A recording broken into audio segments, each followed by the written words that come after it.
I'm going to tell you something that no one would believe, something that happened to me during my 37 years with the Federal Bureau of Investigation.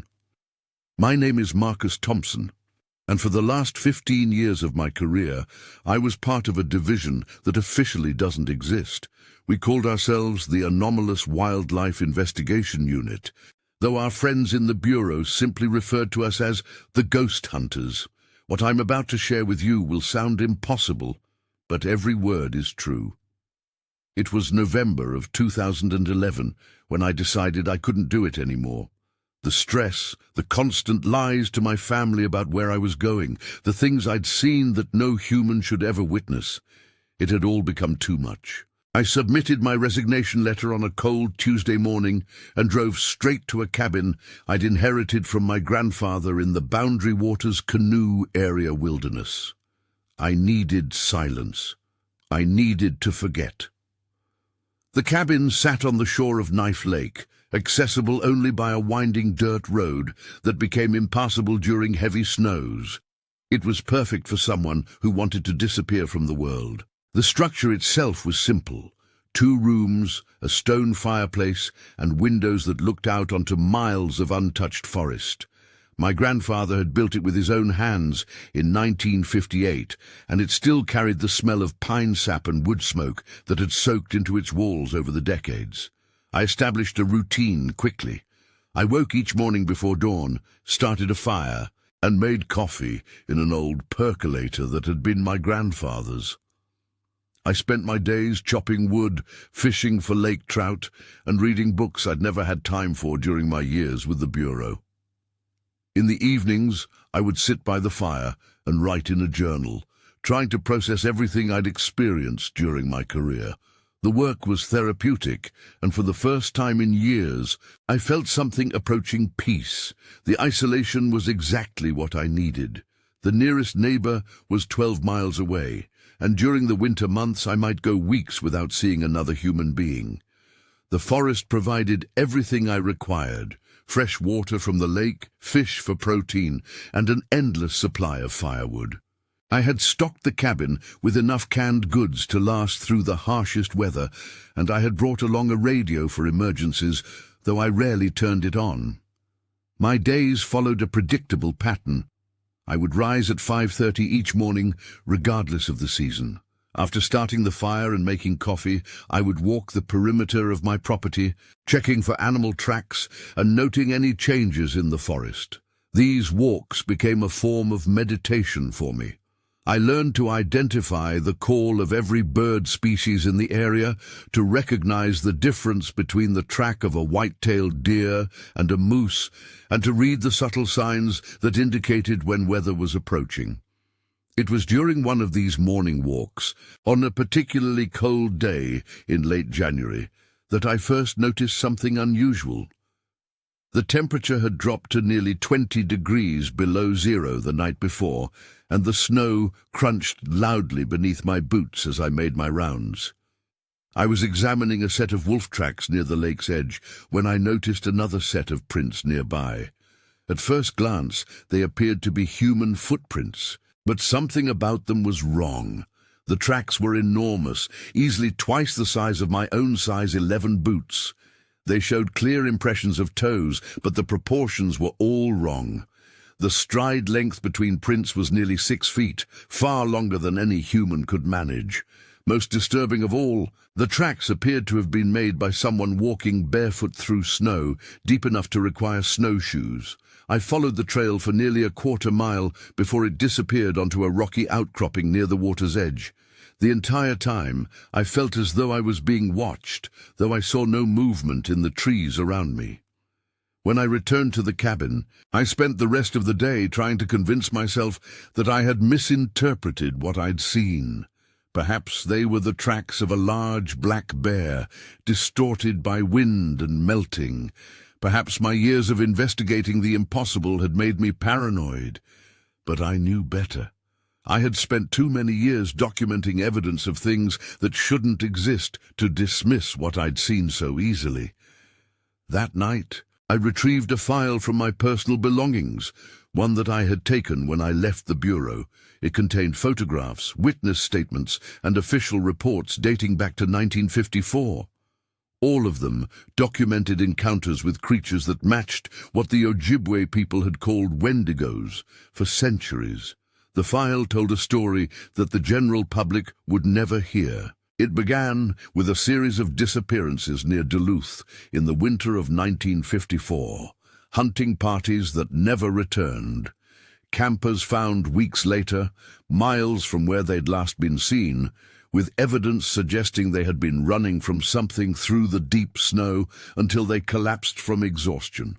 The local authorities had attributed the deaths to exposure, but the federal agents who investigated found details that didn't fit that narrative. There were the tracks, always the same impossibly large barefoot prints in the snow. There were the scratch marks on trees, gouged deep into the bark at heights no known animal could reach.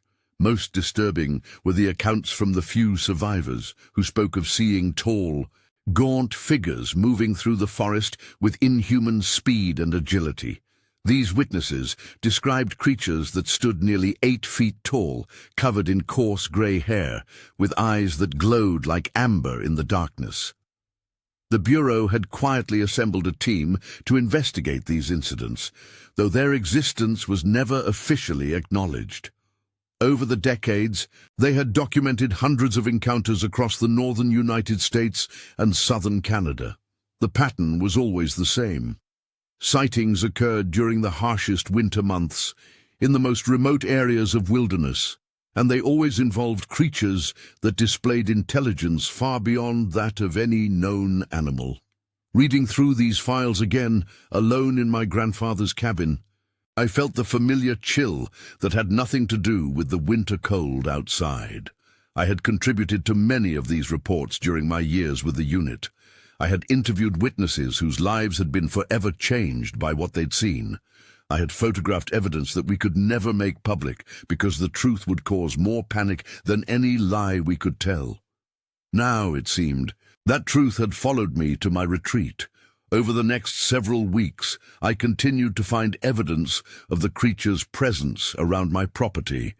The tracks appeared regularly, sometimes circling the cabin at a distance, other times leading to the lake, where something had apparently been drinking or fishing. I began to notice that certain areas of the forest fell unnaturally quiet when the creature was near. Even the wind seemed to hold its breath. I started keeping my grandfather's old hunting rifle loaded and within reach at all times, though I wasn't sure what good it would do against something that had outmaneuvered federal agents for over 50 years. More importantly, I began to observe patterns in the creature's behavior. It seemed to be most active during the hours just before dawn and just after sunset. It avoided areas where I had recently been, suggesting it could track my scent. Most intriguingly, it never approached the cabin directly, maintaining a respectful distance as though it understood the concept of territory. The first actual sighting came on a moonlit night in early February. I'd been unable to sleep and was sitting by the window with a cup of tea when I saw movement at the tree line. At first, I thought it was a moose or perhaps a large black bear, but as my eyes adjusted to the darkness, I realized I was looking at something that walked upright on 2 legs. The creature stood nearly 8 feet tall, just as the witness reports had described. Its body was covered in thick, grayish-brown hair that seemed to shimmer in the moonlight. Its arms were disproportionately long, hanging nearly to its knees, and ended in hands that appeared more human than animal. But it was the creature's face that held my attention. Even at a distance of perhaps 50 yards, I could see the intelligence in its amber-colored eyes as it studied my cabin with obvious curiosity. We watched each other for what felt like hours, though it was probably only minutes. I found myself holding my breath, afraid that any movement might cause it to disappear back into the forest. The creature tilted its head slightly, a gesture that seemed almost quizzical, before turning and walking away with fluid, silent steps that left barely a whisper in the snow. From that night forward, our relationship began to change. The creature continued to visit my property regularly, but its behavior became less cautious and more observational. I would sometimes catch glimpses of it watching me as I went about my daily routines. It seemed particularly interested in my morning wood-chopping sessions and my evening fishing trips to the lake. I began to leave small offerings, pieces of fish from my catch, or portions of the venison I had stored in my smokehouse. These gifts always disappeared by morning, though I never saw the creature take them. In return, I occasionally found items arranged near my cabin door, unusual stones from the lake bottom, perfectly preserved bird feathers, or pieces of wood carved into intricate patterns that suggested both intelligence and artistic sensibility. The breakthrough in our relationship came during a severe blizzard in late February. The storm had been building for days, and by the time it reached its full intensity, the wind was howling at over 60 miles per hour, and the snow was falling so heavily that I couldn't see more than a few feet beyond my windows. I had secured everything as best I could, and was settling in for what I knew would be a long, uncomfortable night when I heard something that made my blood run cold. There was scratching at my door. At first, I thought it might be a branch blown by the wind, but the sound was too rhythmic, too deliberate. Something was outside my cabin, trying to get my attention. I grabbed my rifle and approached the door cautiously, listening to the storm rage outside. The scratching came again, followed by what sounded almost like whimpering. Against every instinct screaming at me to stay inside, I opened the door. The creature was huddled against the cabin wall, its massive form partially buried in the drifting snow. For the first time, I could see that it was injured. A deep gash across its left shoulder was bleeding freely, and it was shivering despite its thick coat of hair. The amber eyes that met mine held no aggression, only exhaustion, and what I could only interpret as a plea for help. Without thinking, I stepped aside and gestured for it to come in. The creature hesitated for a moment, then slowly crawled through the doorway. It was immediately clear that the cabin was too small for its full height, so it settled into a crouch near the fireplace, still shivering from cold and shock. Up close, I could see that the wound on its shoulder was worse than I had initially thought.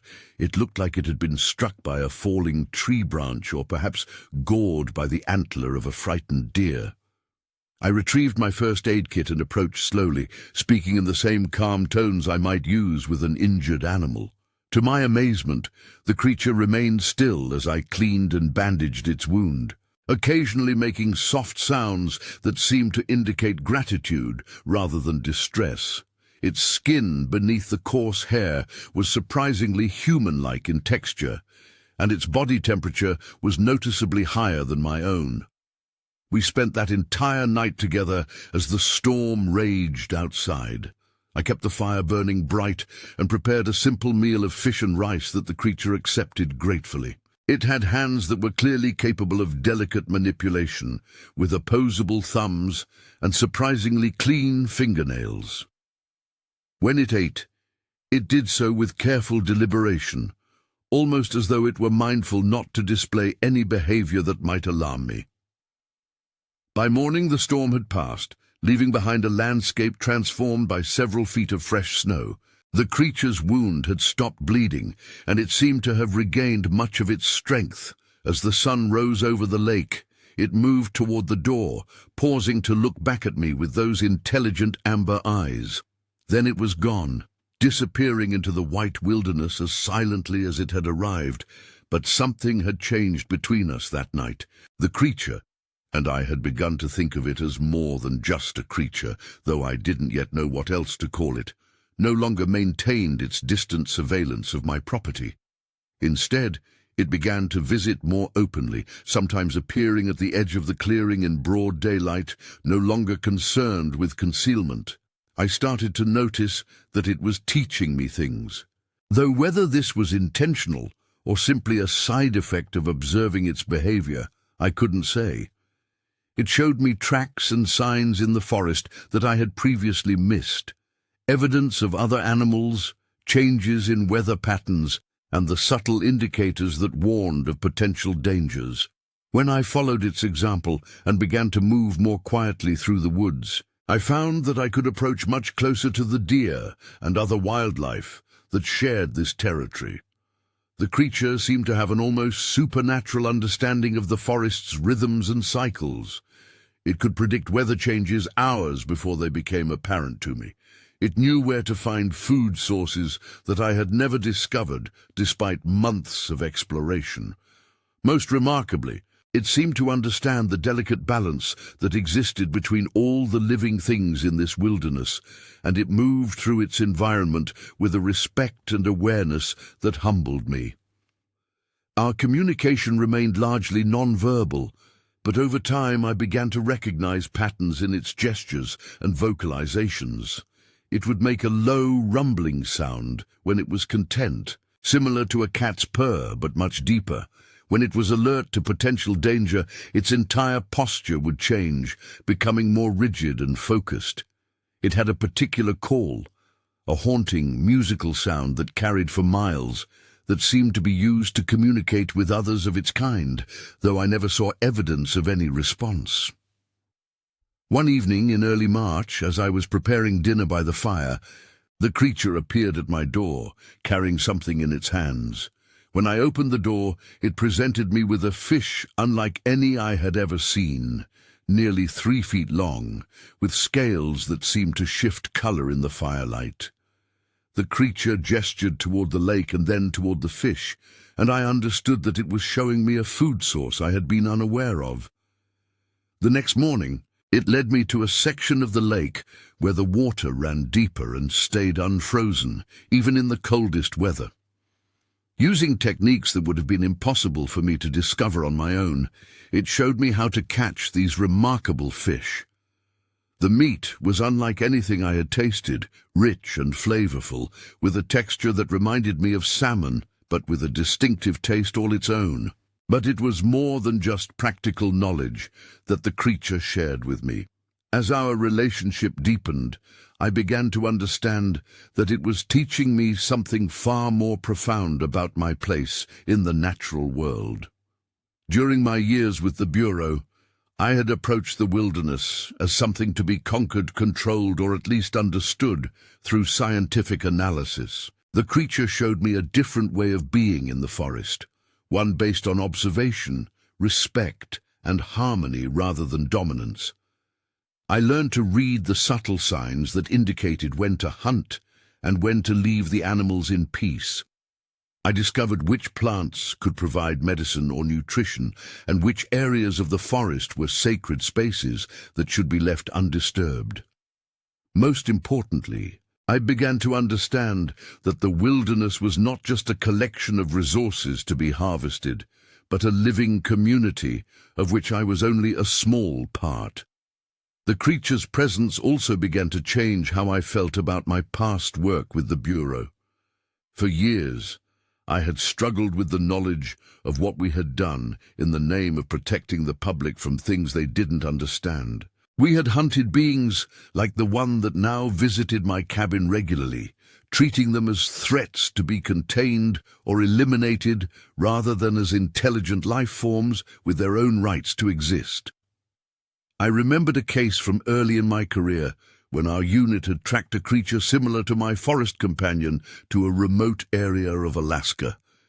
We had cornered it in a cave system, and rather than attempting to communicate or understand its behavior, we had simply waited for it to emerge and then tranquilized it for transport to a federal containment facility. I had never learned what became of that creature, but I suspected its fate had not been kind.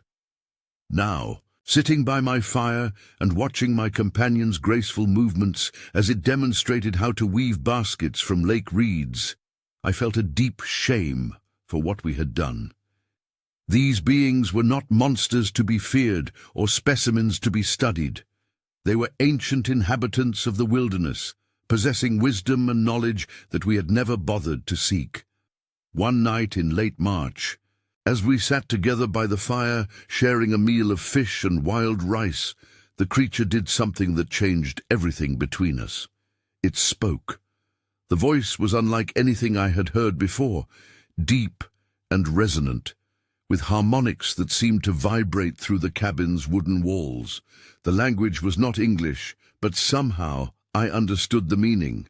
Friend of the forest, teacher of silence, keeper of balance. I stared in amazement as the creature continued to speak, its amber eyes reflecting the dancing flames of the fire. It told me, in that strange language that bypassed my ears and spoke directly to my understanding, about its people and their ancient covenant with the wilderness. They were the guardians of the deep forest, protectors of the sacred places where the spirit of the earth was strongest. For thousands of years they had watched over the balance between the human world and the natural world, intervening only when that balance was threatened. The creature, whose name I learned translated roughly to "walks between worlds," explained that its people had been watching me since my arrival at the cabin. They had seen my struggle to leave behind the destructive patterns of my old life and embrace a new way of being in the forest. They had recognized my genuine desire to learn and to heal, and they had decided to trust me with knowledge that few humans had ever received. Over the following weeks, Walks Between Worlds shared with me stories and wisdom that had been passed down through generations of its people. I learned about the intricate web of connections that linked every living thing in the forest, and about the subtle energies that flowed through the earth and influenced everything from weather patterns to animal behavior. I discovered that many of the things my government colleagues had dismissed as folklore or superstition were actually sophisticated understanding of natural phenomena that modern science was only beginning to recognize. The creature taught me to recognize the signs that indicated when the forest was healthy and when it was under stress. It showed me how human activities, even those taking place hundreds of miles away, could disrupt the delicate balance of this remote wilderness. Most importantly, it helped me understand my role as someone who had been granted the privilege of living in harmony with this ancient community. But perhaps the most profound lesson came when Walks Between Worlds showed me the true extent of its people's sacrifice. As human civilization expanded and industrialization accelerated, their traditional territories had been steadily eroded. Pollution from distant cities poisoned their food sources. Climate change disrupted the seasonal cycles they had depended on for millennia. Worst of all, the constant fear and hostility of humans forced them to live in ever deeper hiding, cut off from the sacred sites that had sustained their culture for countless generations. Many of their communities had already vanished, their members either killed by human hunters or driven to extinction by the loss of their ancestral lands. The few remaining clans lived in the most remote and inhospitable regions, struggling to maintain their ancient ways in a world that no longer had room for them. I found myself weeping as I listened to these stories, overwhelmed by the magnitude of what had been lost and the role that people like me had played in that destruction. But Walks Between Worlds placed one of its massive hands on my shoulder and spoke again in that deep, resonant voice. The past cannot be changed, but the future remains unwritten. Some humans remember how to listen. Some still carry the old wisdom in their hearts. As spring arrived and the snow began to melt around the cabin, I knew that my time with Walks Between Worlds was coming to an end. The creature explained that it needed to return to its clan for the seasonal gathering that marked the beginning of the growing season. These gatherings were essential for maintaining the connections between the scattered communities of its people, and absence from one was unthinkable. Our final week together was bittersweet. We spent long hours by the lake, watching the ice break up and listening to the return of migrating birds. Walks Between Worlds taught me its people's traditional songs, complex harmonies that seemed to capture the essence of wind and water and growing things. In return, I shared stories of my own life, my childhood memories of fishing with my grandfather, and my hopes for what I might become in this new chapter of my existence. On the last night, we sat by the fire until dawn, neither of us speaking much. There was a sadness in the air that went beyond simple parting. We both knew that the world was changing in ways that made encounters like ours increasingly rare and precious. As the sun rose over the lake, Walks Between Worlds stood and gathered the few possessions it had brought with it during its stay. Before leaving, it presented me with a gift, a small carved stone that seemed to pulse with its own inner light. The creature explained that the stone was a token of friendship and trust, a symbol that would identify me to any of its people I might encounter in the future. It also served as a reminder of the responsibilities I had accepted by being granted their trust and knowledge. "Protect what can be protected," Walks Between Worlds said, as it prepared to leave. "Remember what must be remembered. Teach those who are ready to learn." Then it walked into the forest and vanished among the trees, leaving me alone with the morning silence and the weight of everything I had experienced. That was over a year ago now. I still live in my grandfather's cabin, still follow the routines and practices that Walks Between Worlds taught me. The forest has become my true home in a way I never thought possible during my years in the civilized world. I have learned to read its moods and seasons, to understand its needs and respect its boundaries. Sometimes, on clear nights when the wind is still, I think I can hear the distant call of Walks Between Worlds or others of its kind. The sound fills me with both longing and hope, longing for the deep communion I experienced during those precious weeks, and hope that these ancient guardians continue their watch over the wild places of the world. I have not returned to civilization, nor do I intend to. My former colleagues at the Bureau probably assume I am dead, lost to the wilderness like so many others who have ventured too far from the safety of the human world. They would never believe that I have instead found something far more valuable than safety. I have found purpose and peace and a connection to something larger and more enduring than any human institution. The small stone that Walks Between Worlds gave me sits on the mantel above my fireplace, catching the light of the flames and seeming to pulse with memories of our time together. On quiet evenings, I sometimes hold it in my hands and remember the lessons I learned about balance and respect and the profound responsibility that comes with being trusted with ancient wisdom. I know that most people who hear this story will dismiss it as the delusions of a man who spent too long alone in the wilderness. They will explain away my experiences as hallucinations brought on by isolation and stress, or as the elaborate fantasies of someone who has lost touch with reality. That's exactly what I would have done, back when I was the one investigating impossible claims and writing reports that buried inconvenient truths. But I also know that some people will recognize the truth in what I've shared. They will be the ones who still remember how to listen to the silence of deep forests, who still feel the pull of wild places in their bones. They will understand that the world is far stranger and more wonderful than our rational minds want to accept, and they will be willing to step beyond the boundaries of conventional thinking to embrace that wonder. For those people, I want to say this.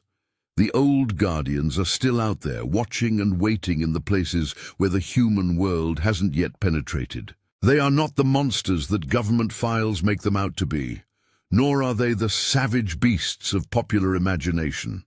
They are teachers and keepers of ancient wisdom, repositories of knowledge about how to live in harmony with the natural world. But they are also wounded and weary, scarred by centuries of persecution and misunderstanding. They will not reveal themselves to those who approach the wilderness with conquest in their hearts or science as their only tool for understanding. They will only trust those who come with respect and humility, ready to listen rather than to take.